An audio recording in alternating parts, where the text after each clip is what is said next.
I've got two presentations at the World Lung Cancer Conference in Singapore. I think the first one we could talk about is in a session really devoted to countries that are in developing stages, i.e. economies that perhaps are not fully developed, and there are certain financial limitations on how they practice lung cancer management.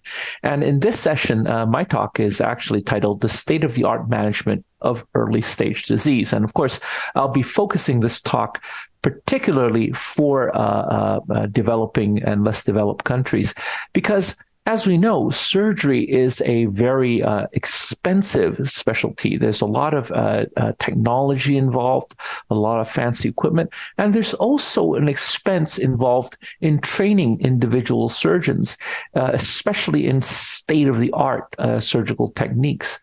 So if financial considerations are a major limitation, how can we get around this, especially in this day and age when everywhere you look, industry is pushing on us newer technologies and newer techniques? And as we look across the landscape of lung cancer surgery, a lot of these technologies and techniques are very, very attractive. We're talking about not only newer minimally invasive techniques, but also things like localization of small nodules. This is a very, very popular topic. There's a lot of 3D imaging and 3D printing and technology that is supposed to actually enhance how we do precision surgery.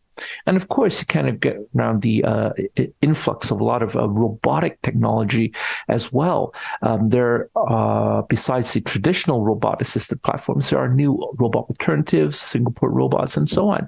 So if all this bedazzling array of technology and new techniques coming into play, this potentially is going to drive costs up even further. So what I want to bring through in my talk in Singapore is a few concepts I think surgeons in developing countries really need to be aware of. And the first of these, and perhaps the most important, is the concept of value. Value is something that I think surgeons during their training have not been taught enough. Value, essentially, at its most basic level, is not just cost.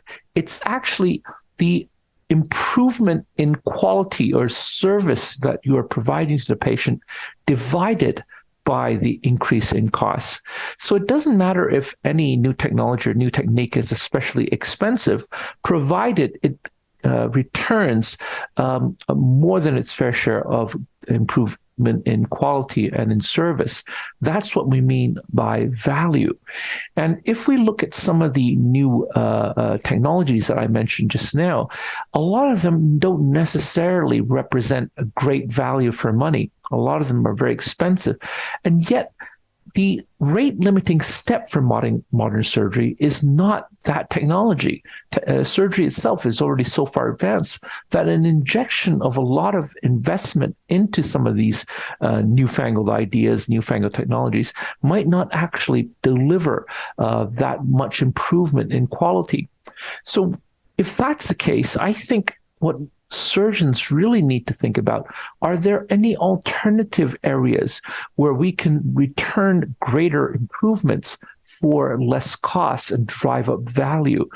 There are several ways, and in my short talk, I'll be going through some of them. One of them that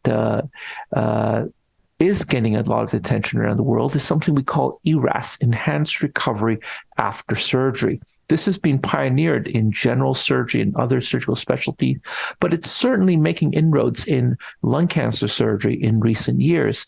By improving perioperative management in this ERAS program, we can actually deliver a lot of patient benefits, a much better recovery for a fraction of the costs that might be involved in importing a lot of expensive technology.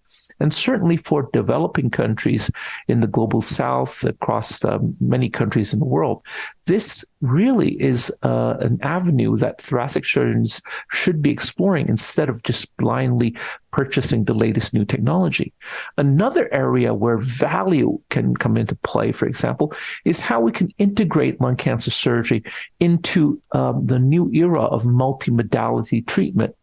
our friends in medical and clinical oncology have made such great strides with neoadjuvant and adjuvant therapy that really we should be thinking about how surgery can integrate itself better. It's not just doing the same surgery in this new era of adjuvant and neoadjuvant therapy. It's how to modify and adapt surgery to complement these pharmacological advances. And that really deserves some thought. So I think these are just some of the areas that I want to highlight in this particular talk, in this particular session. And I hope that the audience coming to this session, especially from developing or less developed countries, can take home from this talk some new ideas about how to deliver state-of-the-art lung cancer surgery without worrying too much about the big financial burdens.